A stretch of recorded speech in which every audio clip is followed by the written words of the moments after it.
माना जाएगा आप अपने उस एग्जाम को भी कर सकते हो जो आपके एग्जाम हॉल में होगा। तो सबसे पहले हिंदी, उसके बाद जीके, उसके बाद रीजनिंग और उसके बाद साथियों मैथ, यानी कि पूरे सिलेबस का निचोड़ आज की इस वीडियो में आप लोग देखेंगे। तो पहला सवाल आपकी स्क्रीन पर है, कह रहे कि सही वर्तनी वाले शब्द का चयन करिए, यानी कि दीक्षा कैसे लिखा जाता है। तो मैं कहूंगा जैसे ऑप्शन नंबर डी में लिखा हुआ ऐसे लिखा जाता है। उसके बाद देखिए आपसे कहा जा रहा है कि केवल फलों पर जीवन निर्वाह करने वाले के लिए एक शब्द क्या होगा। तो उसको पता साथियों क्या कहा जाता है, यह आपसे पूछा जा रहा है। उसको फलाहारी कहा जाता है, जो केवल फलों पर जीवन निर्वाह करता है। आंसर जिनका ऑप्शन नंबर डी है तो बिल्कुल करेक्ट है। देखिए अन्नहारी, यहाँ पर ऑप्शन नंबर ए में लिखा हुआ अन्न खाने वाले को अन्नहारी कहा जाता है। शाकाहारी की अगर बात करें साथियों, जो जैसे कि अगर बात करें जो साग सब्जी खाता है ना, उसको शाकाहारी कहते हैं। और अल्पाहारी उसे कहते हैं जो कम भोजन करता है, उसको साथियों अल्पाहारी कहा जाता है। इतनी जानकारी आपको याद रखना है। उसके बाद देखिए इहलोक का साथियों विलोम आपसे यहाँ पर पूछा जा रहा है, मुझे बताइए। तो इहलोक का विलोम क्या होता है साथियों, परलोक होता है। बात आपको ध्यान रखना है। अच्छा सांसारिक यहाँ पर लिखा हुआ है, सांसारिक का अगर विलोम आपसे पूछा जाए तो आपको क्या बताना है, परलौकिक बताना है सांसारिक का विलोम। अगर साथियों भौतिक का विलोम अगर आपसे पूछा जाए तो आध्यात्मिक आपको बताना है, और लौकिक का विलोम आपसे पूछा जाए तो अलौकिक आपको बताना है। उसके बाद देखिए अगला सवाल आपकी स्क्रीन पर है, करके कमल का समानार्थी शब्द इसमें से क्या होगा। तो यहाँ पर अगर बात करते हैं साथियों कमल का समानार्थी शब्द पयोज हो जाएगा, और पयोज कौन से ऑप्शन में हो, ऑप्शन नंबर डी वाले में है। उसके बाद देखिए नेक्स्ट नंबर का सवाल है, करके सही वर्तनी वाले शब्द का चयन करिए, यानी कि आपको बताना है लक्ष्मण कैसे लिखा जाता है। तो मैं तो कहूंगा जैसे ऑप्शन नंबर ए में लिखा हुआ है ऐसे लिखा जाता है लक्ष्मण। उसके बाद देखिए वह सीढ़ियों से ऊपर चढ़ गया, क्या इसमें दिए गए वाक्य के किस भाग में त्रुटि है, यह आपसे साथियों पूछा जा रहा है। वह सीढ़ियों से ऊपर चढ़ गया, बताइए। देखिए यहाँ पर सीढ़ियों जो है वो ऐसे नहीं लिखा साथियों, सीढ़ियों लिखा जाता है, सीढ़ियों लिखा जाता है साथियों कुछ इस प्रकार से, ऐसे करके ये करके सीढ़ियों। तो ये होना चाहिए साथियों, ये नहीं होना चाहिए। तो मैं कहा दिक्कत कहाँ पर है, दिक्कत यहाँ पर है, यहाँ पर है साथियों। तो यही आपका जवाब हो जाएगा। चलिए नेक्स्ट नंबर के सवाल की तरफ बढ़ते हैं। आपसे कहा जा रहा है साथियों मन में उत्पन्न होने से मैं कोई निर्णय न कर सका, यानी कि खाली जगह है वो यहाँ पर है। तो कहा जा रहा है साथियों मन में टकराव उत्पन्न होने से मैं कोई निर्णय न कर सका, ये होगा। मन में द्वंद्व होने के उत्पन्न से, मन में संघर्ष, या मन में साथियों युद्ध। तो मैं कह सकता हूं मन में द्वंद्व उत्पन्न होने से मैं कोई निर्णय न कर सका, ये पूरा वाक्य होगा। और खाली जगह में जो शब्द आएगा वो द्वंद्व शब्द आएगा। उसके बाद देखिए कौन सा विलोम युग्म सुमेलित नहीं है, ये आपसे कुल मिला के यहाँ पर साथियों पूछा जा रहा है। तो देखिए अगर यौगिक का विलोम की अगर बात करते हैं साथियों, यौगिक का विलोम अयौगिक हो जाता है। लचीले का विलोम क्या हो जाता है साथियों, क्या लचकीला, लचकीले का विलोम साथियों कड़ा हो जाता है। यौवन की विलोम की अगर बात करें साथियों वार्धक्य हो जाता है। योगी का वियोगी नहीं होता है साथियों, योगी का विलोम होता है भोगी। तो कुल मिला के अगर बात करते हैं कि कौन सा विलोम युग्म सही नहीं है, ऑप्शन नंबर डी वाला सही नहीं है। उसके बाद देखिए आपसे कहा जा रहा है कि यहाँ पर क्या है, आकाश को चूमने वाला, इसके लिए एक शब्द क्या होगा। तो उसको तो गगनचुंबी कहा जाता है साथियों, आकाश को चूमने वाले को गगनचुंबी कहा जाता है, ये बात आपको ध्यान रखना है। अच्छा आकाशवाणी, पता है आकाशवाणी का मतलब क्या होता है, आकाश से सुनाई पड़ने वाली वाणी को क्या कहा जाता है, तो आकाशवाणी कहा जाता है। उसके बाद देखिए उदार शब्द का साथियों विलोम क्या हो सकता है, मुझे बताइए। देखिए अगर कृपण का विलोम आपसे पूछ लिया जाए तो क्या बताना है, आपको साथियों उदार बताना है। तो कृपण का विलोम उदार, या उदार का विलोम पूछा जाए तो कृपण आपको बताना है। आसक्त का विलोम अगर आपसे पूछा जाए तो क्या आपको बताना है, अनासक्त आपको बताना है। अगर अनुदात्त का विलोम अगर आपसे पूछा जाए तो आपको क्या बताना है, अनुदात्त। और साथियों विनीत का आपसे, देखिए विनीत की अगर बात करें तो विनीत का विलोम तो उद्धत होता है, और अनुदात्त की अगर बात करें अनुदात्त का विलोम साथियों क्या हो जाएगा, उदात्त हो जाएगा। ठीक है ना। चलिए अगला सवाल देखिए साथियों सही वर्तनी वाले शब्द का चयन करिए। आपसे कहा जा रहा है उत्कृष्ट कैसे लिखा जाता है। तो उत्कृष्ट की अगर बात करें साथियों, उत्कृष्ट की अगर बात करें कुछ इस प्रकार से साथियों लिखा जाता है। और ऐसे कहां पर लिखा हुआ है, ऐसे ऑप्शन नंबर ए में लिखा हुआ है। तो जिनका आंसर ऑप्शन नंबर ए है तो बिल्कुल करेक्ट है। उसके बाद देखिए एक मुहावरा यहाँ पर आपको दे रखा है साथियों, रंग लाना। रंग लाने का मतलब क्या होता है ये आपको बताना है। परिवर्तन होना, धाक जमना, प्रभाव उत्पन्न करना, या प्रोत्साहित होना। रंग लाना यानी कि प्रभाव उत्पन्न करना। आंसर आपका जो जाएगा साथियों वो ऑप्शन नंबर सी के साथ जाएगा। ठीक है ना। चलिए उसके बाद देखिए अगले नंबर का क्वेश्चन है। 12 सवाल हो चुके हैं, 8 सवाल हिंदी के लगभग और आपके सामने से गुजरेंगे। आपसे कहा जा रहा है साथियों, मुझे है कि आपकी दावत में सम्मिलित नहीं हो सकूंगा। अब यहाँ पर आपको साथियों खाली जगह एक दी गई है, मुझे गिलानी है कि मैं आपकी दावत में सम्मिलित नहीं हो सकूंगा, या मुझे खेद है, या मुझे शोक है, या मुझे हर्ष है। यहाँ पर खाली जगह में जो शब्द आएगा वो ऑप्शन नंबर बी वाला आएगा, और पूरा वाक्य ऐसे बन जाएगा कि मुझे खेद है कि मैं आपकी दावत में सम्मिलित नहीं हो सकूंगा। देखिए जो खाली जगह वाले साथियों प्रश्न होते हैं ना, ये लगभग मान के चलिए 20 हिंदी के सवालों में से 2 से 3 सवाल पूछे जाते हैं, इसलिए हर बार मैं आपके लिए खाली जगह के सवाल भी साथियों लेकर आता हूं, ठीक है ना। यानी कि जैसा आपका पेपर पूछा गया पिछली साल में, जो पिछली बार आपका पेपर हुआ था, जैसे हिंदी के क्वेश्चन, जैसे रीजनिंग मैथ्स के क्वेश्चन, वो सारे जैसे जीके वगैरह क्वेश्चन, वैसे क्वेश्चन साथियों मैं लेकर आया हूं, ठीक है ना। तो ये सवालों को अगर आप देखेंगे, इस क्लास को अगर आप देखेंगे, तो मेरा मानना है कि इतने निपुण आप बन जाएंगे हर एक सब्जेक्ट में, कम से कम इतना निपुण मैं आपको बना दूंगा कि जो फाइनल लिस्ट हो साथियों, जो सिलेक्शन वालों की फाइनल लिस्ट में हो, उसमें आपका नाम हो। जरूरी नहीं कि आपका नाम सबसे ऊपर हो या ऊपर वाले लोगों में से ऊपर हो, लेकिन बीच में कहीं भी उसमें आपका नाम आ जाएगा। क्योंकि फिर अगर आप टॉप में आना चाहते हैं, टॉप 1000 में, टॉप 100 में, फिर उसके लिए बहुत आपको पढ़ाना पड़ेगा, और उतना आप लोग पढ़ भी नहीं पाओगे। तो समझदारी इसी में होगी कि सिर्फ उतना पढ़िए कि जिससे सिलेक्शन हो जाए, यानी कि जो आपकी कट ऑफ रहे उससे कुछ नहीं 10 नंबर सातों आपके ज्यादा आ जाए, कोई दिक्कत नहीं, जो फाइनल कट ऑफ हो आपकी, है ना। और इतना ही मैं आपको पढ़ा रहा हूँ, कोई IAS PCS वाले लेवल का नहीं पढ़ा रहा हूँ। चलिए तो अगला सवाल आपकी स्क्रीन पर है, सही वर्तनी वाले शब्द का चयन करिए। तो मैं आपको एक बात बता दूं कि डेली एक क्लास मैं SSC GD के लिए लेता हूं, डेली टारगेट सिलेक्शन पर इसको सर्च करिए, वीडियो वाले सेक्शन में आइए, वहां पर आपको लेटेस्ट वीडियो मिल जाएगी, ठीक है ना। तो पदार्थ आपको बताने कैसे लिखा जाता है साथियों, जैसे ऑप्शन नंबर सी में लिखा हुआ है, ऐसे लिखा जाता है पदार्थ। कह रहे कि हिमालय का इसमें से समानार्थी शब्द साथियों क्या होगा। तो हिमालय के तो बहुत सारे समानार्थी हो सकते हैं, जैसे कि जो नगराज शब्द की अगर बात करें, ये हिमालय का ही तो सातों एक समानार्थी शब्द है। उसके अलावा पर्वतराज, ये भी सातों हिमालय का ही एक समानार्थी शब्द है।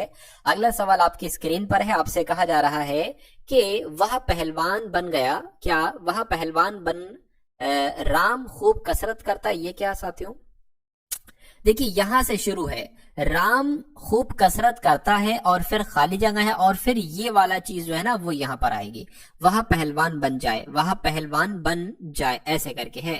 तो इस खाली जगह में क्या साथू आना चाहिए, वह खूब कसरत करता है क्योंकि वह पहलवान बन जाए, इसलिए वह पहलवान बन जाए, ताकि वह पहलवान बन जाए, ताकि साथों यहां पर आएगा। यानी कि पूरा वाक्य क्या हो जाएगा कि राम खूब कसरत करता है ताकि वह पहलवान बन जाए।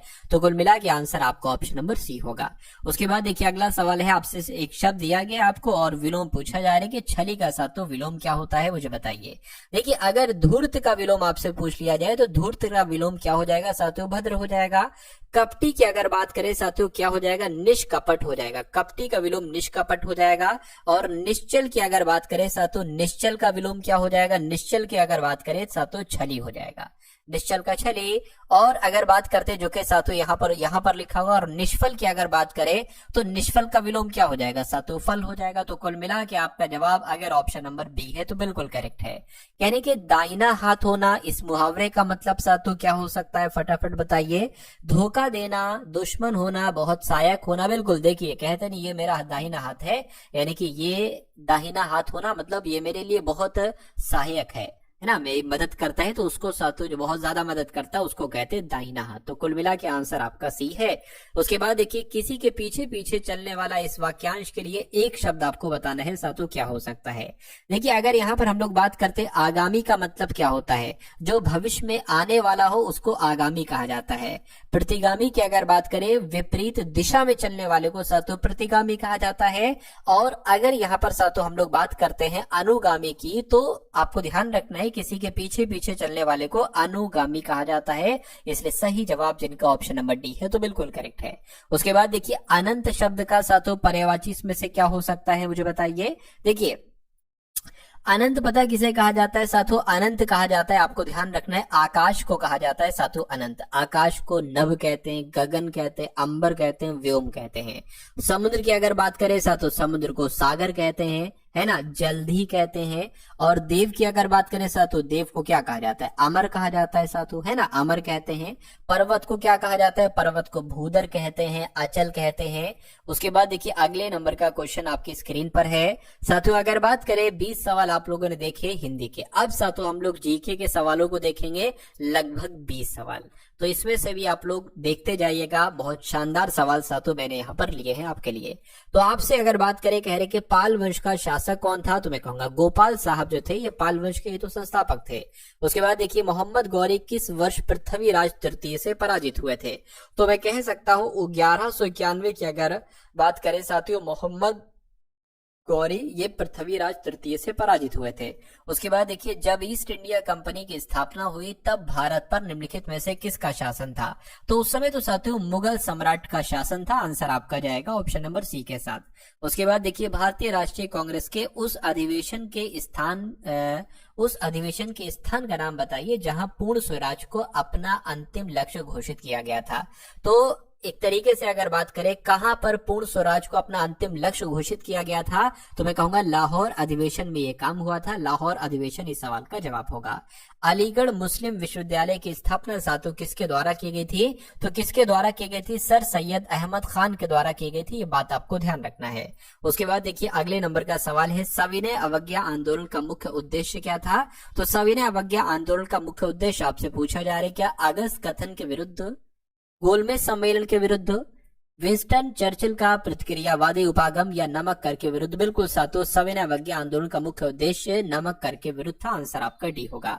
अगला सवाल आपके स्क्रीन पर है, संयुक्त राज्य अमेरिका ने किस वर्ष दूसरे विश्व युद्ध में प्रवेश किया था, तो अगर बात करते हैं 1941 में प्रवेश किया था। बिल्कुल सही आंसर आपका ऑप्शन नंबर बी होगा। अच्छा दूसरा विश्व युद्ध कब से कब तक चला था, तो मैं कह सकता हूं 1939 से लेकर 1945 तक साथियों दूसरा विश्व युद्ध चला था। ये बात आपको ध्यान रखना है ना।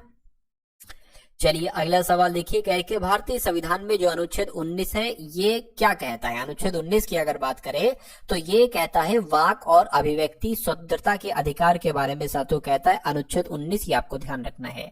अगर हम बात करते हैं अनुच्छेद 14 से लेकर अनुच्छेद 18 की, तो ये समानता के अधिकार के बारे में बताता है। अगर हम अनुच्छेद 19 से लेकर 22 तक की बात करें तो ये स्वतंत्रता को ध्यान रखना है। अगला सवाल आपकी स्क्रीन पर है, कह रहे कि अंतरराष्ट्रीय चावल अनुसंधान संस्थान कहां पर स्थित है, तो अगर आपका जवाब साथियों मनीला है तो आपका जवाब बिल्कुल करेक्ट हो जाएगा। यानी कि फिलीपींस की राजधानी मनीला में ही अंतरराष्ट्रीय चावल अनुसंधान संस्थान साथियों स्थित है। उसके बाद देखिए कह रहे कि भारत श्रीलंका को अलग करने वाली जल राशि कौन सी है, तो किसकी बात चल रही है साथियों, पाक जल संधि की अगर बात करें तो ये भारत और श्रीलंका को अलग करती है। बात आपको ध्यान रखना है। अगर हम बात करते हैं 10 डिग्री चैनल की, तो ये अंडमान और निकोबार को अलग करती है। अगर हम बात करें 8 डिग्री चैनल की, तो ये मालदीव को लक्षद्वीप से अलग करती है।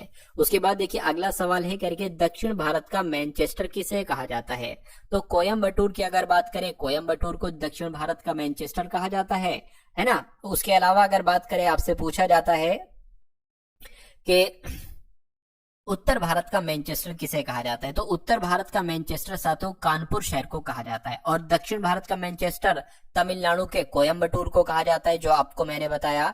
भारत का मैनचेस्टर की अगर बात करें तो ये गुजरात के अहमदाबाद को कहा जाता है भारत का मैनचेस्टर। ये 3-4 पॉइंट आप लोग याद रखेंगे जो मैंने आपको बताए हैं। नेपाली भाषा मुख्य रूप से किस राज्य में बोली जाती है, तो नेपाली भाषा की अगर बात करिए सिक्किम में बोली जाती है। आंसर आपका ऑप्शन नंबर सी होगा। उसके बाद देखिए अगला सवाल आपकी स्क्रीन पर है, कह रहे कि हाल ही में किसने पूर्व सैनिकों के लिए ई सेहत टेली कंसल्टेंसी सुविधा शुरू की है, तो किसकी बात चल रही है, भारतीय सेना की बात चल रही है। करंट अफेयर के सवाल है।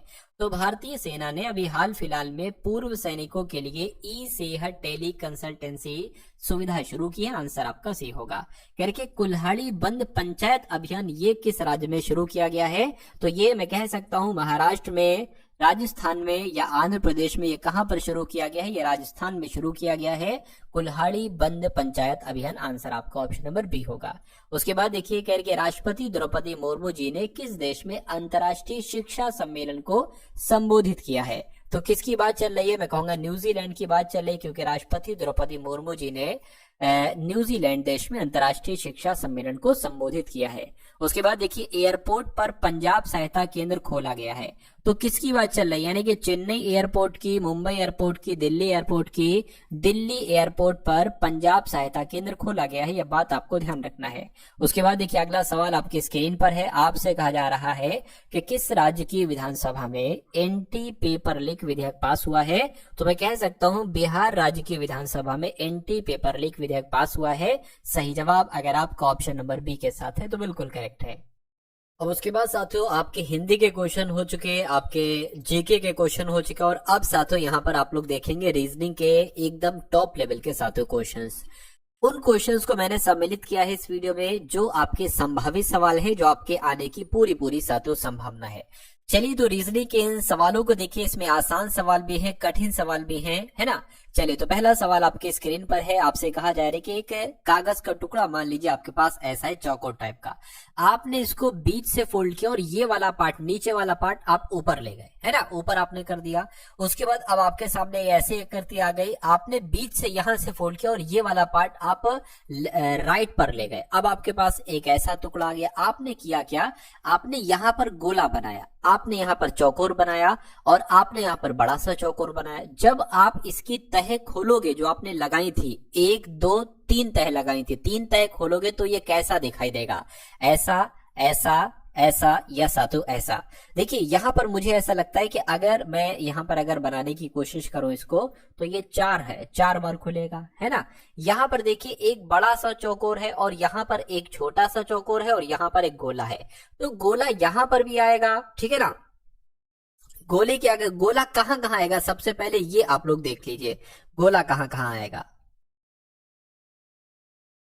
देखिए गोला यहां आएगा, है ना। तो उसके अलावा अगर बात करते हैं तो फिर यहां पर भी आना चाहिए, यहां पर भी आना चाहिए, यहां पर भी आना चाहिए। उसके अलावा चौकोर आपका यहां पर आएगा, चौकोर बड़ा वाला सा तो यहां पर आएगा। अब यहां पर एक चीज ये देखिए साथियों कि अगर यहां पर हम लोग बात करते हैं, ये 4 आना चाहिए, 1 2 बड़े वाले 4, एक ये और एक ये, लेकिन यहां पर 3 दे रखे हैं तो ये तो गलत हो जाएगा। यहां पर 2 दे रखे हैं, ये भी गलत हो जाएगा। यहां पर साथियों 4 दे रखे हैं, यहां पर भी 4 दे रखे हैं। उसके अलावा अगर बात करें, देखिए ये आसपास 4 गोले हैं, लेकिन यहां पर तो 4 गोले हैं, लेकिन यहां पर एक गोला है, ये चौकोर है, तो ये इसलिए नहीं हो सकता। मैं कहूंगा इस सवाल का जवाब आपका ऑप्शन नंबर डी होगा। उसके बाद देखिए अगले नंबर का क्वेश्चन आपकी स्क्रीन पर है, इस सवाल को देखिए, मैं कहूंगा ये ऐसा कॉन्सेप्ट आपके एग्जाम में आएगा ही आएगा। आपसे कहा जा रहा है कि PQRSTUVW एक वृत्ताकार मेज के चारों ओर एक दूसरे के एक समान दूरी पर इसी क्रम में वामावर्त बैठे हुए हैं और सभी का मुंह केंद्र की तरफ है। यहां पर कहा गया है कि इसी क्रम में बैठे हैं, किस क्रम में, P फिर Q फिर RSTUVW, यानी कि इसी क्रम में बैठे। तो सबसे पहले साथियों हमने क्या बना लिया, एक गोला बना लिया यहां पर, ठीक है ना। चलिए अब यहां पर कितने लोग बैठे हुए हैं साथियों, 1 2 3 4 5 6 7 8, 8 लोग बैठे हैं ना। तो 1 2 3 4 5 6 7 और 1 साथियों 8। यहां पर एक बात कही गई है, वामावर्त। वामावर्त क्या होता है साथियों, ये एंटी क्लॉकवाइज होता है। एक शब्द होता है दक्षिणावर्त, ये मैंने आपको पिछली क्लासेस में भी बताया है। दक्षिणावर्त होता है क्लॉकवाइज, जैसे कि 1 बजा 2 बजा 3 बजा 4 बजा 5 बजा 6 बजा। लेकिन अगर वामावर्त की अगर बात करें तो मान लीजिए अगर 1 यहां पर है तो फिर 2 इधर होगा, 3 इधर होगा, 4 इधर होगा, 5 इधर होगा, इसको ही ऐसे ही बैठाना है। उसके बाद कह रहे हैं कि एस का मुंह दक्षिण दिशा की ओर है। देखिए अगर एस का मुंह दक्षिण दिशा की ओर है तो मैं कहूंगा एस यहां पर बैठेगा और सबका मुंह केंद्र की तरफ है, तभी तो इसका मुंह दक्षिण की तरफ हो पाएगा, क्योंकि ये दिशा दक्षिण होती है, ये दिशा पूर्व होती है, ये दिशा उत्तर होती है, ये दिशा साथियों पश्चिम होती है। उसके बाद कह रहे हैं कि यदि V और Q आपस में स्थान अदल बदल कर लेते हैं तो Q बैठने के किस दिशा में ज्ञात करें। देखिए सबसे पहले अगर बात करें, अगर S यहां पर है, ये वाला S यहां पर आ गया है, तो अगर बात करते हैं साथियों उसके बाद क्या आएगा, उससे पहले यहां पर क्या आ जाएगा, एस से अगर बात करते हैं साथियों क्या आ जाएगा, टी आ जाएगा, उसके बाद यू आ जाएगा, उसके बाद वी आ जाएगा, उसके बाद साथियों यहाँ पर डब्ल्यू आ जाएगा, खत्म। अब इससे पहले क्या क्या है साथियों, आर है देखिए, उसके बाद क्यू है और उसके बाद साथियों पी है। तो ये पी क्यू आर एस ये एंटी क्लॉकवाइज में बैठे, यानी कि ये वामावर्त में बैठे हैं। उसके बाद एक बात यहाँ पर कही गई है कि V और Q आपस में स्थान बदल लेते हैं, तो V और Q को हटा दीजिए। V कहां पर है, यहां पर है, और Q यहां पर है, तो यहां पर आप Q की जगह V रख दीजिए और यहां पर फिर क्या रख दीजिए, V और Q आपका साथ तो यहां पर आ जाएगा। इतनी बात क्लियर है। चलिए कोई दिक्कत नहीं है। अब आपसे कहा जा रहा है कि क्यू बैठने की किस दिशा मतलब क्यू के बैठने की दिशा ज्ञात कीजिए। तो क्यू कहां पर है, देखिए जरा साथियों, क्यू क्यू क्यू क्यू आपका यहां पर है, यानी कि क्यू कहां पर बैठा है, तो मैं कहूंगा ये दिशा, ये पश्चिम होती है, ये दक्षिण होती है, पश्चिम और दक्षिण दिशा की तरफ वो बैठा हुआ है। तो दक्षिण पश्चिम या पश्चिम दक्षिण कहां पर लिखी हुई है, ऑप्शन नंबर बी में लिखी हुई है। तो जिनका आंसर यहाँ पर ऑप्शन नंबर बी के साथ है, मैं कहूंगा आंसर आपका बिल्कुल करेक्ट था।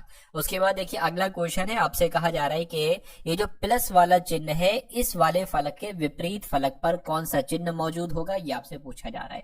देखिए अगर ये एट द रेट लिखा हो, एट द रेट का अगर आपसे विपरीत पूछता ना तो आप हैशटैग बता देते, है ना। उसके अलावा साथियों अगर ये एस लिखा हुआ है, एस का विपरीत पूछता तो आप क्या बता देते साथियों, आप बता देते प्रतिशत। ये डॉलर वाला साइन है मेरे ख्याल से, एस नहीं है ये। अब बचा क्या साथियों, प्लस बचा। प्लस का विपरीत क्या हो जाएगा, प्लस का विपरीत साथियों बराबर हो जाएगा। तो मैं कह सकता हूं कि प्लस का विपरीत आपसे पूछा जा रहा है, बराबर होगा, और बराबर आपका ऑप्शन नंबर बी में लिखा हुआ है। उसके बाद देखिए अगला क्वेश्चन, ऐसा भी क्वेश्चन साथियों आपके एग्जाम में एक आता ही आता है।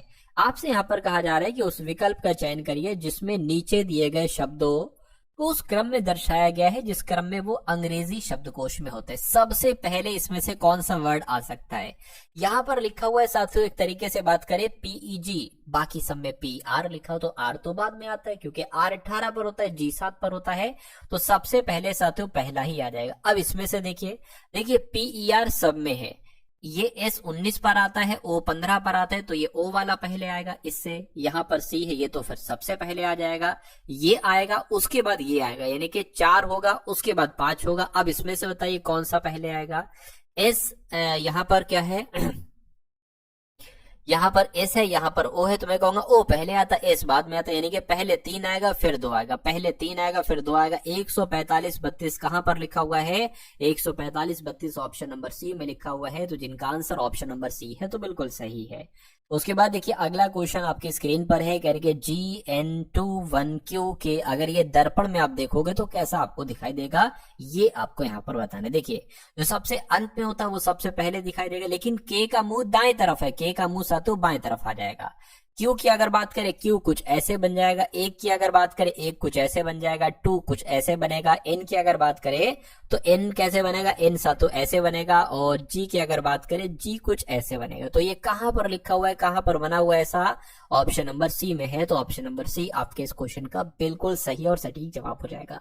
साथियों अगर आपने अभी भी इस वीडियो को लाइक नहीं किया है तो आपसे बस इतनी मैं रिक्वेस्ट करूंगा कि अगर वाकई में आप सिलेक्शन लेना चाहते हैं और आप चाहते हैं कि मेरी तरफ से आपके लिए भरपूर मेहनत की जाए, मैं अपनी पूरी जान लगा दूं, इतना आपको पढ़ाऊं और इतने आपको क्वेश्चन दूं कि आप बहुत आराम से इस परीक्षा को क्रैक कर लीजिए। क्योंकि देखिए मेरा ऐसा मानना है कि अगर आपके पास कोई रोजगार नहीं है तो ये एसएससी जीडी की जॉब आपके लिए साथियों बेस्ट है। कैसी है साथियों, बेस्ट है। और अगर वाकई में अपने अंतिम रूप से ये दृढ़ निश्चय ले लिया है कि इस बार एसएससी जीडी 2026 वाली वैकेंसी में आपको सिलेक्शन लेना ही लेना है हर हालत में, तो आपका स्वागत है मैं कहूंगा। यानी कि मैं आपको साथियों इतना पढ़ा दूंगा, इतना एक्सपर्ट बना दूंगा कि आपका सिलेक्शन साथियों हो जाएगा। इससे ज्यादा मुझे नहीं लगता कि आपको इससे ज्यादा कुछ चाहिए है मुझसे। और मैं आपके लिए जितना कर सकता हूं उतना साथियों कर रहा हूं, मैं अपनी पूरी मेहनत कर रहा हूं।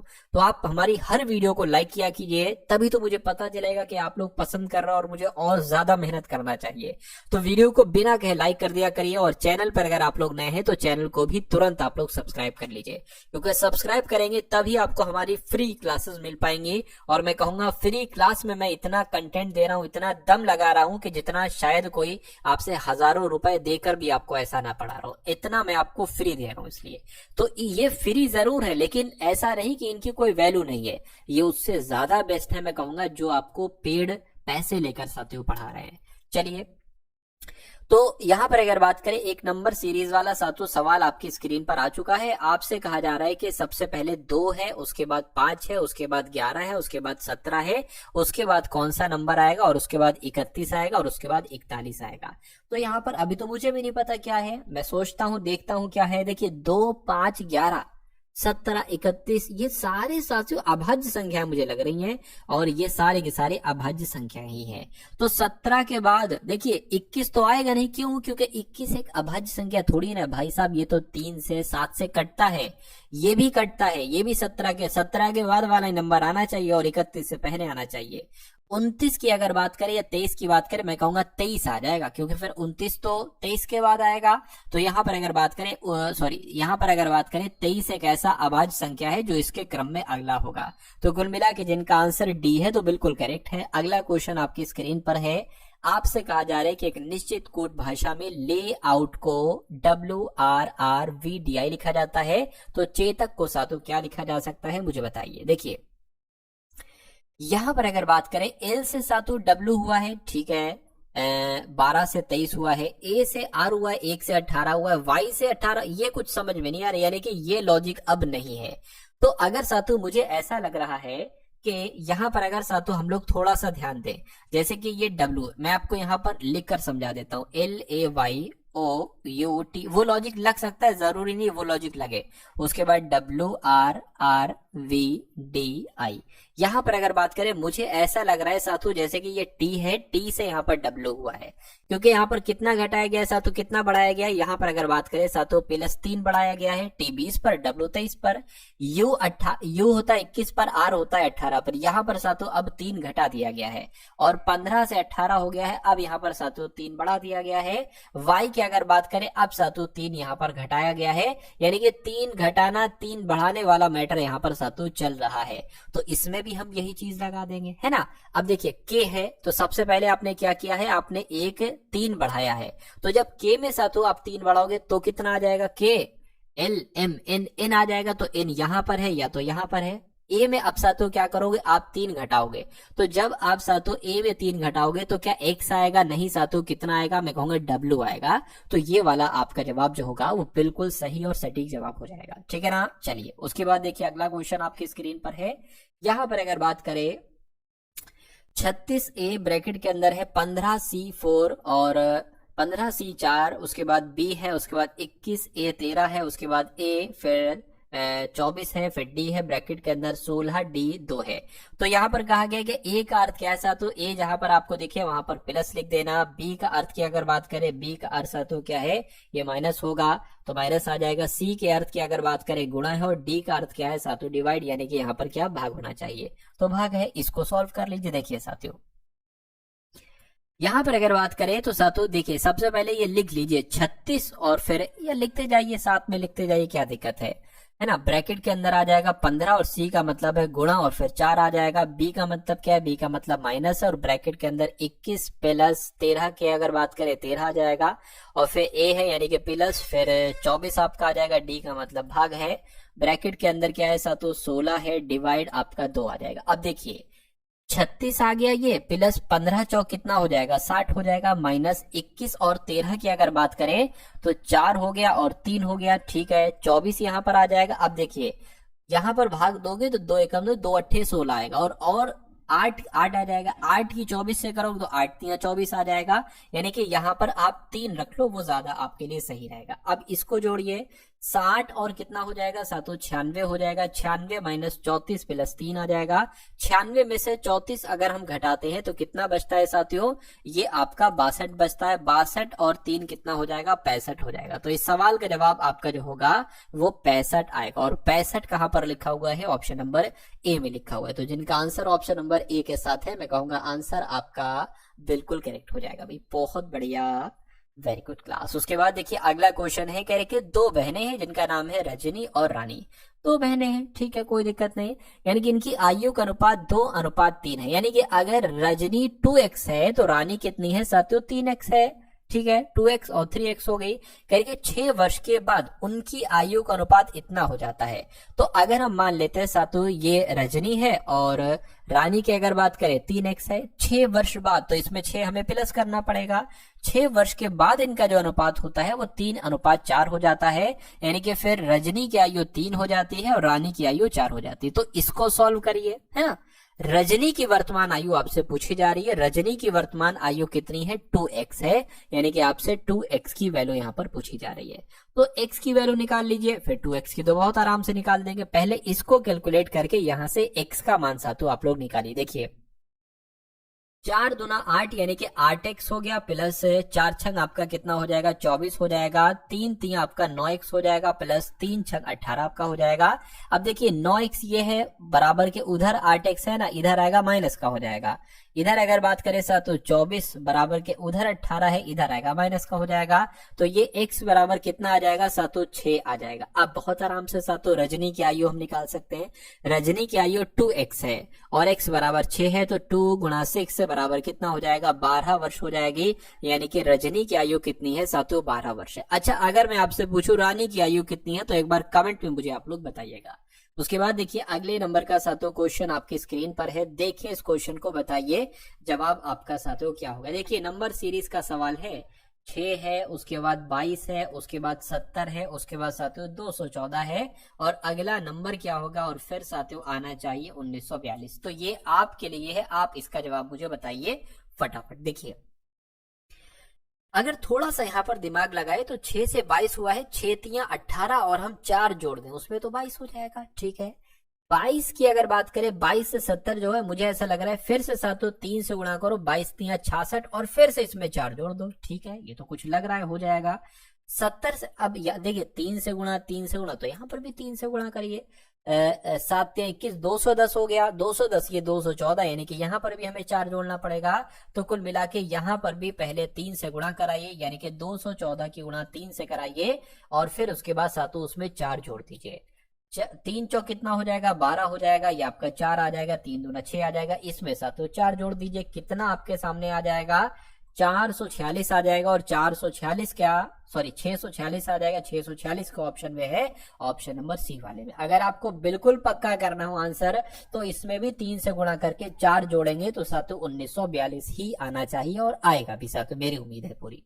खैर नेक्स्ट नंबर का सवाल आपकी स्क्रीन पर है, आपको यहाँ पर देखना है और बताना है आपका जवाब क्या हो सकता है। आपसे कहा जा रहा है कि एक कागज का टुकड़ा आपके पास ऐसा है, आपने इसको यहां से विकर्ण से साथियों फोल्ड किया और ये नीचे वाला पार्ट आप ऊपर ले गए, फिर आपने एक और इसको साथियों फोल्ड लगाया है ना। अब आपके पास ये वाला कागज का टुकड़ा आ गया, आपने यहाँ पर 2 होल किए। क्या किए, 2 होल किए। 2 होल करके साथों में देख लो एक बार, 2 होल कर लिए।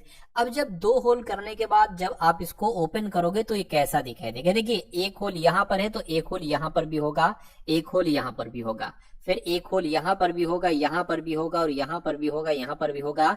तो ये कौन सी आकृति में साथों आपको दिखाई दे रहा है, मैं कहूंगा ये तो सिर्फ और सिर्फ ऑप्शन नंबर सी वाली आकृति में मुझको दिखाई दे रहा है। तो इस प्रकार अगर आपका जवाब यहाँ पर साथों है ऑप्शन नंबर सी के साथ तो बिल्कुल करेक्ट हो जाएगा। उसके बाद देखिए अगला क्वेश्चन आपकी स्क्रीन पर है, आपसे कहा जा रहा है कि FLOAT को ROU लिखा जाता है, CLAIM को OAV लिखा जाता है, तो आर्म्ड को साथों क्या लिखा जा सकता है। एक अच्छा बात मैं आपको बता दूं, कुछ बच्चे ऐसे हैं 1 से 2%, 3% लोग जो हैं जिनको ये क्वेश्चन साथों आसान लगते हैं, तो मैं उनसे एक तरीका कहूंगा, अगर वाकई में आसान लगते हैं तो आपकी प्रैक्टिस अच्छी है, आपकी तैयारी अच्छी है, तो आप एक काम किया करिए, जैसे ये मेरे क्वेश्चन है, अब आप यहाँ पर एक पॉज का ऑप्शन होगा, क्वेश्चन को पॉज करिए, आप कॉपी पेन लेके लीजिए, आपको 1.5 मिनट दिए जाते हैं, 1 से 1.5 मिनट आपको दिए जाते हैं, आप इस क्वेश्चन को सॉल्व कर लीजिए और उसके बाद वीडियो को अनपॉज करिए, चलाइए, देखिए जो मैंने आंसर बताया था कि आपका आंसर वही आया है। अगर आया है तो बहुत अच्छी बात है। ऐसा आप हर एक सवाल में किया करिए, आप रीजनिंग के हर एक सवाल में करिए, आप मैथ के हर एक सवाल में करिए, है ना, क्योंकि यही चीज तो आपको साथों एग्जाम में करना होगी। एग्जाम में क्या है, आप दनादन क्वेश्चन को सॉल्व करके आंसर लगाते जाओगे, लेकिन आपको नहीं पता चलेगा कि ये मैंने आंसर सही किया या गलत किया। तो इसमें एक अच्छा तरीका है, आपको तुरंत, आपने इधर आंसर लाया, मान लीजिए आपने बी ऑप्शन लगाया, 1 मिनट में मैं जब सॉल्व करूंगा तो आप देख लीजिए कि आपका आंसर सही रहा या गलत रहा। तो ऐसे भी आप साथों टेस्ट दे सकते हो, अपने आप को आंक सकते हो। तो सबसे पहले साथों इसको यहाँ पर लिख लेते हैं, एक काम साथों ये कर, जिसके यहाँ पर लिखा हुआ है FLOAT, ठीक है ना, और इससे ये बनाया गया है। ये कैसे बनाया गया ये मैं आपको बता रहा हूँ। देखिए ये होता है साथों 12, F जो होता है ना वो 6 पर होता है, F 6 पर होता है, L 12 पर होता है, O 15 पर होता है, A 1 पर होता है, T 20 पर होता है। अब उसी के नीचे अगर हम साथों ये अगला वाला लिखेंगे, ये तब आपको समझ में आएगा।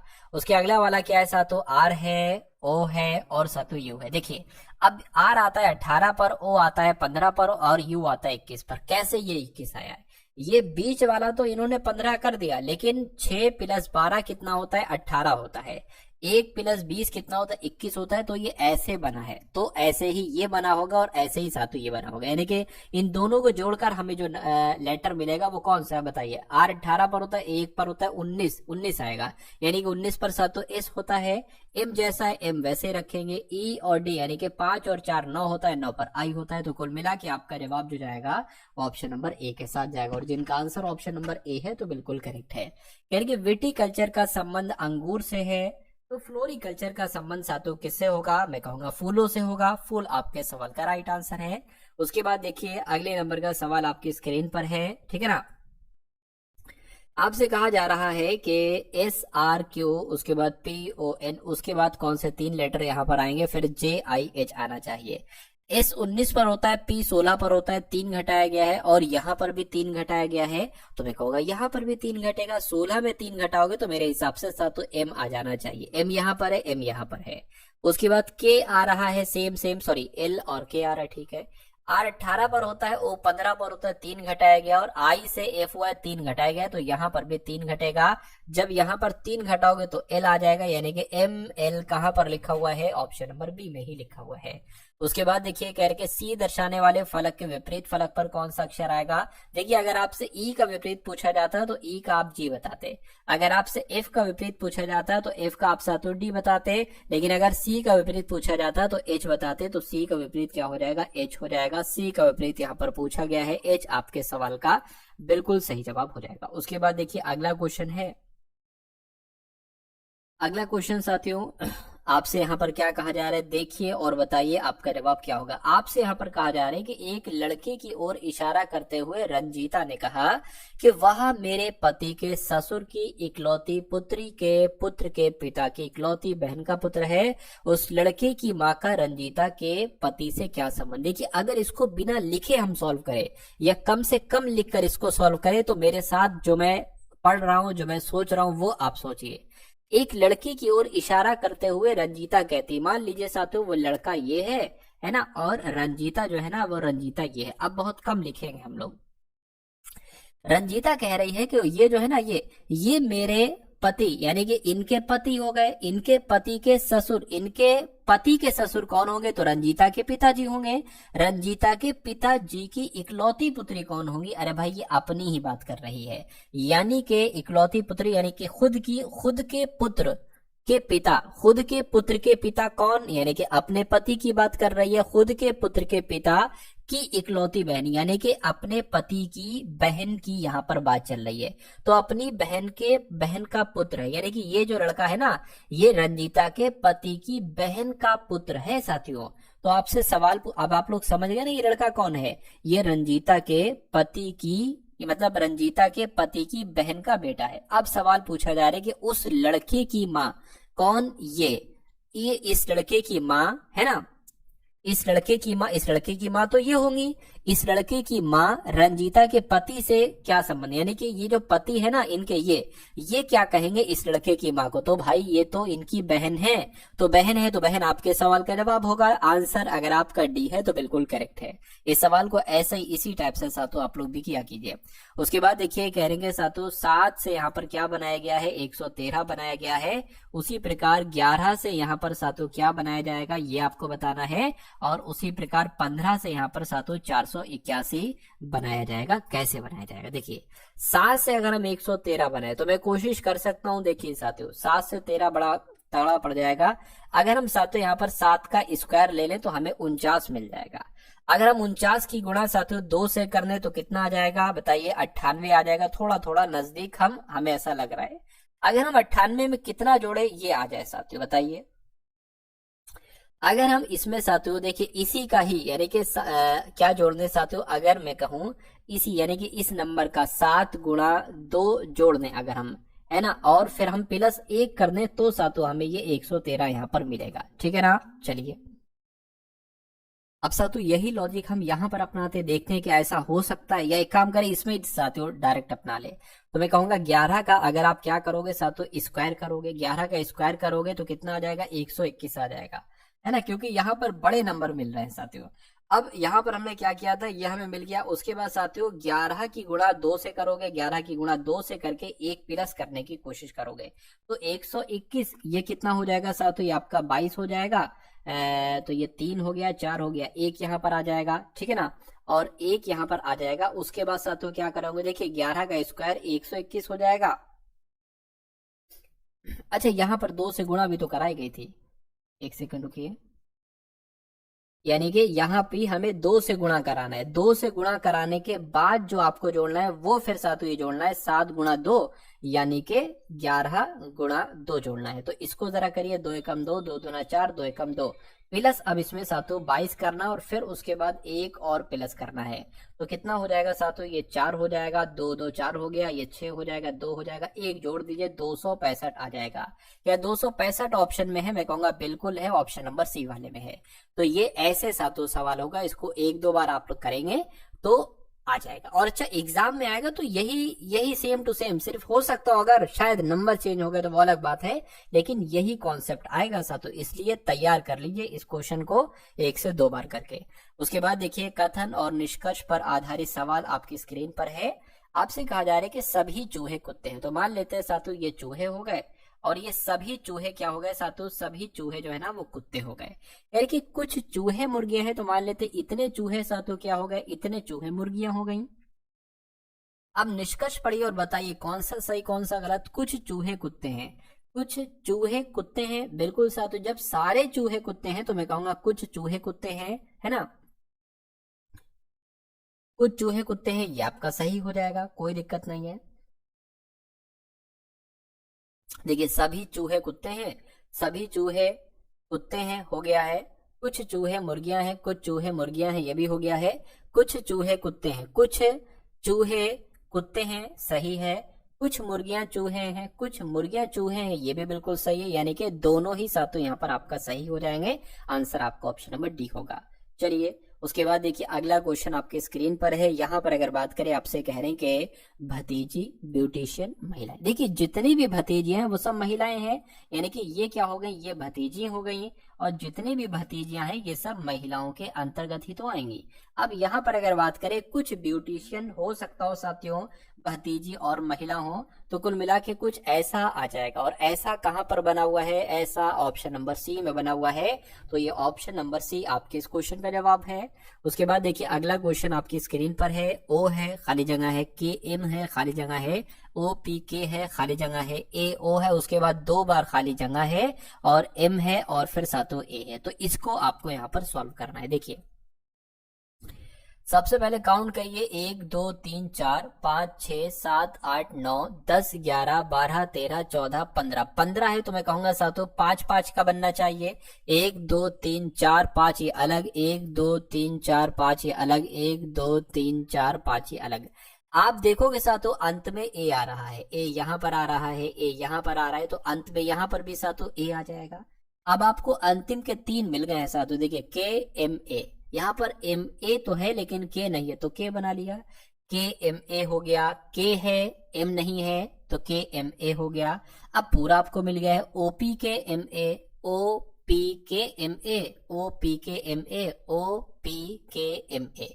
अब आप देख लीजिए अपने पेन से आपने क्या क्या लिखा है। आपने पी लिखा है, आपने ए लिखा है, आपने एम लिखा है, आपने पी के और क्या लिखा है साथियों, आपने ए लिखा है, ठीक है ना। तो ये ऑप्शन में साथियों का ये ए तो नहीं लिखा है ना,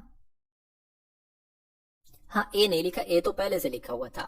चलिए तो हटा दिया मैंने। तो P A M, P A M P के कहां पर लिखा हुआ है, कौन सा ऑप्शन में लिखा हुआ, पी ए एम पी के ऑप्शन नंबर साथियों बी में लिखा हुआ है। तो बी जिनका आंसर है, मैं कह सकता हूं आंसर आपका बिल्कुल करेक्ट हो जाएगा भाई। बहुत बढ़िया, वेरी गुड क्लास। चलिए उसके बाद देख लेते हैं अगले नंबर का क्वेश्चन आपकी स्क्रीन पर है। देखिए साथियों भी मैथ्स के क्वेश्चन भी हम लोग देखेंगे, ध्यान रखिएगा। इसको देखिए पहले, एक निश्चित कूट भाषा में आर ए टी को 39 लिखा जाता है, डी ओ जी डॉग को 26 लिखा जाता है, वाई ए के को क्या लिखा जा सकता है, मुझे बताइए। अगर इसको हम जोड़ें जैसे 18 + 1 + 20, तो ये कितना हो जाएगा, ये 39 हो जाएगा। ठीक है कोई बात नहीं। उसी प्रकार मेरे हिसाब से यहाँ पर भी होगा 4 + 15 + 7 कितना हो जाएगा 22, 23, 24, 25, 26, ठीक है। तो 25 + 1 + 11 कितना हो जाएगा, ये 12 हो जाएगा, 37 हो जाएगा साथियों। 37 कौन सा ऑप्शन में है, ऑप्शन नंबर सी वाले में है। उसके बाद देखिए अगले नंबर का क्वेश्चन है। तो अब आपके सामने साथियों यहाँ पर मैथ्स के क्वेश्चन स्टार्ट हो चुके हैं। तो इन मैथ्स के सवालों को बहुत अच्छे तरीके से आप लोग देखिएगा। ये कॉन्सेप्ट मैंने एक एक क्वेश्चन साथियों, एक एक कॉन्सेप्ट आपके लिए बहुत ही इंपॉर्टेंट होने वाला है। चलिए, तो आपसे कहा जा रहा है कि एक निर्माता ने एक वस्तु पर 1400 रुपए का मूल्य अंकित किया, यानी कि कोई वस्तु है उस पर उसने अंकित कर दिया कि भाई साहब ये 1400 रुपए की है, और एक खुदरा विक्रेता को 25% की छूट पर इसे बेचा, यानी कि वो है तो 1400 रुपए की, लिखा 1400 रुपए है, लेकिन उसने 25% छूट भी दे दी उसको। तो ये वस्तु उसको 75% में साथियों पड़ेगी। सबसे पहले आप यही देख लीजिए ना कि जब 25% की छूट देगी तो वो वस्तु कितने रुपए की उसको पड़ेगी। 25 तिया 25 चौक, 4 से कट करें, 4 तिया 12, 4 पंजे 20, 0, 35 तिया कितने होते हैं साथियों, 105 होते हैं, 105, और ये 0 लगा है वो आ गया। यानी कि जब कोई वस्तु 1400 रुपए की है और उस पर 25% की छूट दी जाती है तो वो 1400 की जगह 1050 की हो जाएगी। अच्छा, उसके बाद कहा जा रहा है 25% की छूट पर इसे बेचा गया, ठीक है, यानी कि जिसने इसे बेचकर 12% का लाभ अर्जित किया, यानी कि 1050 रुपए की चीज है, इस पर 12% का साथियों लाभ अर्जित किया गया है, ठीक है, कोई दिक्कत नहीं है। तो विक्रेता ने वस्तु के किस मूल्य पर बेचा, ये आपसे पूछा जा रहा है। तो 12% का लाभ हुआ है, इसको ऐसे बेचो कि 12% का लाभ हो, तो इसको 112% में आपको बेचना चाहिए, तभी 12% का लाभ होगा। अब इसको साथों आप कैलकुलेट करा लीजिए, ठीक है ना। देखिए 0 से 0 कैंसिल हो जाएगा, 2 पंजे 10, 2 छंग 12, 2 पंजे 10 आ गया, 5 दूना और 5 एकम 21 की गुणा 56 से करा लीजिए, आपका आंसर आ जाएगा। तो ये 6 कम 6, 6 दूना 12 आ गया, 5 एकम 5, 5 दूना 10 आ गया, 6 आ गया, 7 आ गया, 1 आ गया, 1 आ गया, यानी कि 1176 रुपए की वो वस्तु हो जाएगी जब उस पर 12% का लाभ पाना होगा। आंसर आपका सी है। उसके बाद देखिए अगला क्वेश्चन है, कह रहे कि 12 मीटर, 15 मीटर, 20 मीटर विमाओं वाले एक कमरे की 4 दीवारों पर 2 मीटर स्क्वायर की दर से पुताई कराई जानी है। तो साथों आपसे पूछा जा रहा है कितना खर्च आएगा। देखिए अगर आपसे यहां पर कहा जाता कि कमरे के चारों दीवारों का क्षेत्रफल बताइए, है ना, तो कमरों के चारों दीवारों का क्षेत्रफल निकालने के लिए हमें उसकी तीनों विमाओं के बारे में जानकारी होना चाहिए। उस समय इसका जो मान लीजिए उस समय हमेशा क्या होता है, 1 रुपए मीटर स्क्वायर की दर से पुताई की जाएगी, मतलब जो क्षेत्रफल निकलेगा वो ऑटोमेटिक 1 रुपए किया जाएगा। 1 रुपए मतलब उस पर चार्ज लगा होगा, ये हमेशा ऐसा ही होता है। लेकिन यहाँ पर 2 रुपए है, 1 रुपए तो ऑटोमेटिक होगा, यानी कि जब आप इसका चारों दीवारों का क्षेत्रफल निकालोगे तो ऑटोमेटिक उसका जो क्षेत्रफल निकलेगा वो 1 रुपए मीटर की दर से निकलेगा। लेकिन उसको यहाँ पर 2 रुपए कहा गया है, तो जो क्षेत्रफल निकले साथियों उसको आप 2 से गुणा करा लेना, आपको पता चल जाएगा कि कमरे की चारों दीवारों पर 2 रुपए मीटर स्क्वायर की दर से पुताई करा जाने की लागत कितनी। तो सबसे पहले तो आपको ये मालूम होना चाहिए कमरे की चारों दीवारों का क्षेत्रफल कितना होता है। तो कमरे की चारों दीवारों का क्षेत्रफल का सूत्र क्या होता है, 2 गुणा लंबाई प्लस चौड़ाई, यानी कि है ना, लंबाई प्लस चौड़ाई और साथियों गुणा एच आ जाएगी, ऊंचाई आ जाएगी। तो अब साथियों आप क्या करना है, 2 गुणा ब्रैकेट के अंदर साथियों 12 + 15 हो जाएगा, और ऊंचाई कितनी है साथियों 20 है, तो इसको कैलकुलेट करा लीजिए। 27 दूना कितना हो जाएगा, 54 हो जाएगा, और 54 दूना कितना हो जाएगा, 54 की गुणा 20 से करना है, मतलब 8 हो जाएगा, 10 हो जाएगा, 0 आ जाएगा। अब ये तो उसका क्षेत्रफल निकला, इसकी गुणा 2 से करा लीजिए, आपको 2 रुपए के हिसाब से मिल जाएगा। 3 रुपए प्रति मीटर स्क्वायर कहते तो 3 से गुणा करा लेते, है ना, तो 2 अट्ठे 16 हो जाएगा, 2 का 9, यानी कि 2160 रुपए आपके इस क्वेश्चन का जवाब हो जाएगा। उसके बाद देखिए अगला सवाल आपकी स्क्रीन पर है, आपसे कहा जा रहा है कि स्थान ए से स्थान बी तक ट्रेन और बस के किराओं का अनुपात 3:5 है, यानी कि अगर एक जगह से आप ए से बी तक जाते हो, अगर ट्रेन से जाते हो तो 3 रुपए पड़ते हैं, और अगर बस से जाते हो तो 5 रुपए पड़ते हैं। यानी कि यदि ट्रेन का किराया 15% बढ़ जाता है, 15% बढ़ जाता है और बस का किराया 10% बढ़ जाता है, तो ट्रेन और बस के नए किराए का अनुपात कितना होगा। देखिए ये क्या हो गया, ये हो गया आपका साथियों ट्रेन का किराया, है ना। ए और बी के स्थान ट्रेन और बस के किराया होगा। हाँ, ये ट्रेन का किराया हो गया, और इस पर जो ट्रेन का किराया बढ़ता है 15% बढ़ता है, यानी कि 15% बढ़ेगा तो भाई साहब 115% हो जाएगा, बटे 100 लिखोगे। उसके बाद साथियों जो 5 है ना, 5 यानी कि जो बस का किराया है 5 रुपए है मान लीजिए, इस पर 10% बढ़ता है तो 110% हो जाएगा। इन 100 से ये 100 आपका कैंसिल हो जाएगा। अब क्या आ जाएगा, 3 गुणा 115 बटे 5 गुणा 110 आ जाएगा। इसको आप कैलकुलेट करने की कोशिश कीजिए, यहीं से आपको ट्रेन और बस के नए किरायों का अनुपात पता चले, यानी कि यही अनुपात है ऐसे मान लीजिए। तो अगर 5 से कट करे 5 दूना 10, 5 तिया 15 हो जाएगा, है ना। 5 5 ये तो हो ही गया है। इसको अगर और सातों कट करें, क्या ये कट होगा, ये कट देखिए 23 तिया कितना हो जाएगा, 3 तिया 9, 3 दूना 6 और 110 आ जाएगा। तो मैं कहूंगा यही अनुपात निकलेगा, और 69:110 कहां पर लिखा हुआ है, ऑप्शन नंबर सी में लिखा हुआ है। तो ट्रेन का 69 और बस का 110, आंसर आपका ऑप्शन नंबर सी होगा। उसके बाद देखिए अगला क्वेश्चन आपकी स्क्रीन पर है, मैं बता देता हूं साथियों यहाँ पर क्या क्या है। यहाँ पर अगर बात करें साथियों, 2 भाग ब्रैकेट के अंदर -6 भाग है, 2 गुणा 3 है, ब्रैकेट बंद है, गुणा 3 - 1 है, इसको आपको सॉल्व करना है। देखिए यहाँ पर सातों अगर हम लोग इसको सॉल्व करने पर आए तो कैसे सातों इसको यहाँ पर सॉल्व किया जा सकता है। सबसे पहले भाग लगी हुई तो 2 एकम 2, 2 तिया 6, यानी कि यहाँ पर माइनस का 3 आ जाएगा, और फिर माइनस का 3 फिर गुणा 3 है तो 3 तिया 9 आ जाएगा। तो 2 भाग माइनस का 9 आ जाएगा, गुणा आपका 3 - 1 यहाँ पर आ जाएगा। इतनी बात क्लियर है।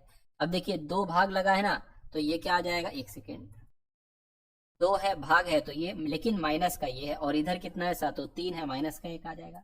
3 से कट करोगे माइनस का 3, 2 बटे माइनस का 3 और 1 यहाँ पर आ जाएगा माइनस का। समझ गए, इतनी बात क्लियर है। अब इसको आगे और बढ़ा लीजिए, 2 माइनस का, देखिए अब ये इसकी गुणा सातों इससे हो जाएगी, ठीक है ना। तो 3 एकम कितना हो जाएगा सातों, यहाँ पर 3 हो जाएगा। इतनी बात सातों क्लियर है।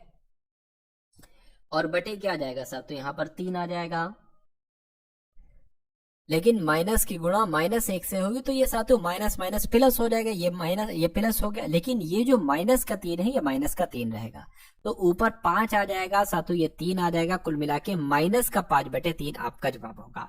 लेकिन ऐसा कहां पर लिखा हुआ, नहीं लिखा हुआ है। तो एक काम करिए साथियों, क्या -5/3 है, तो एक काम करिए साथियों, ये 3 लिख लिया, 3 एकम 3 आपका हो जाएगा, बचेगा क्या 2, वो यहाँ हो जाएगा, यानी कि माइनस का 1 सही 1/2 कहां पर लिखा हुआ है, ऑप्शन नंबर सी में लिखा हुआ है। तो जिनका आंसर ऑप्शन नंबर सी के साथ है तो बिल्कुल करेक्ट हो जाएगा। चलिए अगला सवाल साथियों आपके स्क्रीन पर है, देखिए सवाल को और बताइए आपका जवाब क्या होगा। ये भी सवाल बहुत शानदार है, बहुत अच्छा कॉन्सेप्ट साथियों इस क्वेश्चन का है। देखिए भाई, आपसे यहाँ पर कहा जा रहा है क्या कि एक कर्मचारी एक कार्य को 25 दिनों में पूरा कर सकता है यदि पर्यवेक्षक कर्मचारी की तुलना में 25% अधिक कार्यकुशल है। तो एक पर्यवेक्षक और 5 कर्मचारी एक साथ कार्य करते हुए इस कार्य को कितने दिनों में पूरा कर सकेंगे। देखिए यहाँ पर 2 लोगों की बात की गई है, एक किसकी बात की गई है, पर्यवेक्षक की बात की गई है, यानी कि पर्यवेक्षक काम करता है, और दूसरा कौन है साथियों, दूसरा कर्मचारी है ना। दूसरा कौन है, दूसरा यहाँ पर साथियों कर्मचारी है। उसके बाद आपसे यहाँ पर जो बात कही गई है, कह रहे कि जो पर्यवेक्षक है कर्मचारी की तुलना में 25% अधिक कार्यकुशल है। यानी कि अगर बात करते साथियों, अगर ये इसकी क्षमता कार्यकुशलता की अगर बात करें, यानी कि क्षमता की अगर बात करें, तो अगर कर्मचारी की 100 है तो ये 25% अधिक है साथियों पर्यवेक्षक की, तो इसकी कितनी होगी, 125 होगी। अगर इसको हम कट करते हैं साथियों, देखिए ऐसे करके कट करें तो 25 चौक और साथियों 25 पंजे आ जाएगा। यानी कि अगर कर्मचारी की क्षमता कितनी है, अगर कर्मचारी की क्षमता 4 है तो पर्यवेक्षक की क्षमता 5 होगी। अच्छा, इसका उल्टा साथियों यहाँ पर क्या होता है, समय होता है ना। यानी कि अगर अब देखिए 5:4 है तो 4:5 हो जाएगा, यानी कि पर्यवेक्षक अगर 4 दिन में कोई काम करता है तो कर्मचारी साथियों क्या उसको 5 दिन में करेगा, है ना। तो ये 2 चीजें आपको क्लियर हो गई। उसके बाद साथियों यहाँ पर अगर बात करें, अब एक काम करिए, आप कुल कार्य देख लीजिए, आखिर कुल कार्य है कितना। देखिए यानी कि कर्मचारी एक कार्य 25 दिनों में करता है, कर्मचारी की क्षमता कितनी, कर्मचारी की क्षमता साथियों 4 है, यानी कि डेली 4 काम करता है, तो 25 दिनों तक अगर वो कार्य करता रहता है तो वो कार्य कंप्लीट हो जाता है। तो कुल मिला के साथियों यहाँ पर 100 आ गया, यानी कि टोटल काम कितना है, टोटल काम साथियों 100 है। उसके बाद कह रहे हैं कि अगर ये एक पर्यवेक्षक और 5 कर्मचारी इस काम को करे, 100 काम को करे, तो वो कितने दिन में पूरा होगा। पर्यवेक्षक एक दिन में मान लीजिए कितना कार्य करता है, 5, और कर्मचारी देखिए पर्यवेक्षक एक दिन में 5 कार्य करता है, और अगर बात करते हैं 5 कर्मचारी, एक कर्मचारी 4 काम कर रहा है तो 5 कर्मचारी 20 काम करेंगे, यानी कि एक दिन में जो काम होता है 25 काम होता है। तो टोटल अगर 100 काम है और एक दिन में 25 काम कर रहे हैं दोनों लोग मिलकर, तो मैं कहूंगा 4 दिन का ही तो इनको समय लगेगा। तो 4 दिन का समय लगेगा। 4 दिन कहां पर लिखा हुआ है, ऑप्शन नंबर बी वाले में लिखा हुआ। तो जिनका आंसर ऑप्शन नंबर बी के साथ है तो बिल्कुल सही हो जाएगा, ठीक है ना। एक सौदे में प्रतिशत लाभ जो है ना, ये क्रय मूल्य के 70% के बराबर है। यानी कि साथियों यहाँ पर अगर बात करें इस लाइन को ही सबसे पहले अगर सॉल्व करें तो ये माना जाएगा क्रय मूल्य 100 रुपए है। कितना, क्रय मूल्य 100 रुपए है, क्रय मूल्य कितना है, 100 रुपए है, और कहा जा रहा है कि लाभ जो है ना वो 70% है। तो लाभ कितना है साथियों, 70% है, लाभ 70% है। तो जाहिर सी बात है विक्रय मूल्य कितना हो जाएगा, विक्रय मूल्य साथियों आपका 170 हो जाएगा। इस लाइन से हमें ये सारी जानकारी मिल चुकी है यहाँ पर। अच्छा, उसके बाद आपसे कहा जा रहा है कि यदि बाद में क्रय मूल्य 40% बढ़ जाता है, 40% अगर क्रय मूल्य बढ़ जाता है तो 140 हो जाता है, 40% बढ़ गया, यानी कि लेकिन विक्रय मूल्य समान रहता है, यानी कि विक्रय मूल्य जितना है ये साथों 170 ही रहता है, और क्रय मूल्य 140 हो जाता है, 40 बढ़ जाता है, यानी कि तो दोनों प्रतिशत लाभ का अंतर क्या है, यानी कि अब इस पर लाभ बताइए और इस पर साथों लाभ बताइए, ये आपको यहाँ पर कुल मिला के बताना है। तो अगर बात करते हैं साथों, देखिए पहले अगर बात करते हैं पहले लाभ कितना हो रहा था ये, और अब लाभ कितना होगा। भाई साहब क्रय मूल्य 140 है, 170 रुपए की बेच रहे हो, 140 में खरीद रहे हो, बेच रहे हो 170 रुपए की, कितना लाभ हो रहा है, 50, 60, 70, यानी कि 30 का लाभ हो रहा है। और पहले कितना लाभ हो रहा था सातों, 70 का लाभ हो रहा था, है ना। लेकिन इसका साथियों आपको लाभ निकालना पड़ेगा। देखिए यहां पर अगर बात करें हम लोग साथियों, यहां पर अगर हम लोग बात करें तो ये तो लाभ प्रतिशत निकला हुआ है, एक इसमें से आपको कुछ घटाना है, वो क्या घटाना है, वो इसको घटाना है। तो इसका साथियों लाभ प्रतिशत निकालिए तो कितना साथियों, 140 से 170 में बेचा तो 30 रुपए का लाभ हुआ, इसको प्रतिशत में बदलना है और वो प्रतिशत इसमें से घटाना है। चलिए तो साथियों 140 से 30 रुपए प्रतिशत का लाभ हुआ, तो इसको अगर कैलकुलेट करेंगे, 0 से 0 कैंसिल, ये 300/14 यहाँ पर आ जाएगा। अगर इसको डायरेक्ट साथियों हम लोग कट करवाएं तो यहां पर अगर इसको कट करवाते तो 21.42 बचता है, यानी कि इतना आता है। तो अब सातों कोई दिक्कत नहीं यहाँ पर होना चाहिए। अब ये सातों पहले का लाभ था, ये बाद का लाभ है, यानी कि दोनों प्रतिशत लाभों का अंतर आपको बताना है कितना होगा। तो 70 में से 21.42 को घटा दीजिए, तो अगर घटाते हैं तो लगभग 48.57% आता है, और 48.57% कहां पर लिखा हुआ, ऑप्शन नंबर सी में लिखा हुआ है। अरे भाई घटा तो आप भी सकते हो, 70 में से 21.42 को, उसमें क्या दिक्कत है। उसके बाद देखिए अगला क्वेश्चन साथों आपकी स्क्रीन पर है। आपसे कहा जा रहा है कि एक दुकानदार एक रेफ्रिजरेटर के अंकित मूल्य पर 12% की शुरुआती छूट देता है। कितने प्रतिशत की साथों, 12% की छूट देता है, और वो छूट देने के बाद रियासती मूल्य पर 17% की छूट देता है, यानी कि 2 छूट देता है। अंकित मूल्य विक्रय मूल्य क्या लिखा हुआ है, सॉरी, यदि अंकित मूल्य 21,912 है तो अंकित मूल्य कितना होगा। मैं कहूंगा अंकित मूल्य x होगा। इस x मूल्य पर पहले 12% की छूट दी गई, यानी कि 88% में वो बेचा गया। उसके बाद फिर 17% की छूट दी गई, यानी कि अब 83% में वो बेचा गया। तो जब वो बिक रहा है तो वो 21,912 रुपए का बिक रहा है। तो इसको कैलकुलेट करना है, x का मान यहां से निकालना है, वही आपका अंकित मूल्य जो है ना वो हो जाएगा। देखिए x बराबर कितना आ जाएगा, 21,912 आ गया, गुणा आपका 100 गुणा 100 यहाँ पर आ गया, और बटे में कितना आ जाएगा सातों, 83 गुणा 88 आ जाएगा। इसको आपको क्या करना है, इसको आपको सातों कैलकुलेट करके मुझे बताना है। चलिए तो कोशिश करते हैं सातों इसको कैलकुलेट करने की। अगर इसको हम 4 से कट करें तो सातों 4 दूना 8, 4 दूना 8, इसको 4 से कट करें तो 25 आ जाएगा। उसी प्रकार क्या ये 11 से कट हो रहा है, देखिए जरा, अगर 11 से कट हो जाता है साथियों तो फिर हमारे लिए जो है ना वो 22 भी बहुत आराम से साथियों यहाँ पर कट हो जाएगा। चलिए 11 एकम 11 हो गया। अब कितना बचेगा साथियों? 10 बचेगा, 109 हो जाएगा। 11 नीम 99 हो जाएगा और 11 धाम 110, तो 11 नीम 199 हो जाएगा। फिर साथियों 11 नीम 199 हो जाएगा। फिर 11 दूना 22, बिल्कुल पूरा पूरा आ गया, और 11 दूना 22 हो जाएगा। 2 से अगर इसको कट करें तो कितना आ जाएगा? देखिए जरा, 2 नीम 18, 2 नीम 18, 2 छंग 12। अब साथियों यहाँ पर 100 है और 25 है, और नीचे क्या है? नीचे कुछ नहीं है, 83 बचा है खाली, बस। अब इसको साथियों आप कैलकुलेट करा लीजिए और आपका आंसर यहाँ पर आ जाएगा। तो इसको मैं कैलकुलेटर से इस्तेमाल करके कट कर लूँ साथियों, कोई दिक्कत तो नहीं। देखिए यहाँ पर क्या है, 996 गुणा 25 गुणा 100, इसकी भाग किससे कर देते हैं साथियों? 83 से कर देते हैं, तो लगभग 30,000 साथियों आता है। और 30,000 कौन से ऑप्शन में लिखा हुआ है? ऑप्शन नंबर डी में लिखा हुआ। तो जिनका आंसर ऑप्शन नंबर डी है तो बिल्कुल करेक्ट है। उसके बाद देखिए अगला सवाल, क्योंकि क्लास वैसे ही थोड़ी लंबी हो गई है और अगर कटिंग करेंगे साथियों तो उसमें भी समय आपका चला जाएगा। 59 मिनट की आपकी क्लास हो चुकी है, लगभग 1 घंटे की जाकर बनेगी। एक आध सवाल और है साथियों, उनको भी आप लोग देख लीजिएगा। आपसे कहा जा रहा है क्या कि यदि किसी गोले का व्यास 56 है, 56 सेंटीमीटर किसी गोले का व्यास है, ठीक है, इसका पृष्ठीय क्षेत्रफल कितना होगा, ये आपसे पूछा जा रहा है। तो गोले के पृष्ठीय क्षेत्रफल का सूत्र क्या होता है साथियों? 4 पाई आर स्क्वायर होता है।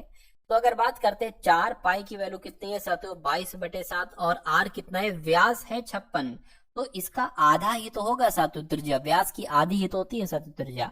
तो 28 आ जाएगा, यानी कि 28 गुणा 28 आ जाएगा। 7 एकम 7, 7 चौक 28 आ जाएगा।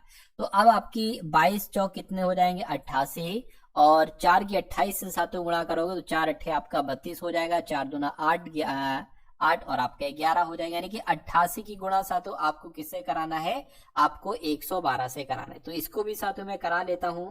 88 गुणा 112 अगर करेंगे तो 9856 आता है, और 9856 सेंटीमीटर स्क्वायर कहां पर है? ऑप्शन नंबर ए वाले में है। उसके बाद देखिए अगला क्वेश्चन साथियों आपकी स्क्रीन पर है। इस सवाल को देखिए और बताइए आपका जवाब क्या होगा। आपसे कह रहे हैं कि दो संख्याओं का अनुपात 5:9 है।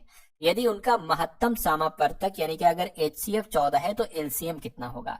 अगर मैं आपको हर बार बताता हूं, कभी भी साथियों संख्याओं का आपको अनुपात अगर दे रखा हो, अनुपात आपको दे रखा हो और आपको HCF दे रखा हो, तो आपको क्या करना है? आपको पहले अनुपात का HCF से गुणा कराना है। वो क्या निकलेगी? वो आपकी पहली संख्या निकलेगी। उसके अलावा आपको दूसरी संख्या का HCF से गुणा कराना है। वो आपकी क्या निकलेगी? वो आपकी दूसरी संख्या निकलेगी। तो जब दो संख्याएं आपके पास आ जाएंगी, दोनों संख्याएं, तो उनका LCM तो बहुत आराम से निकाल सकते हो, है ना।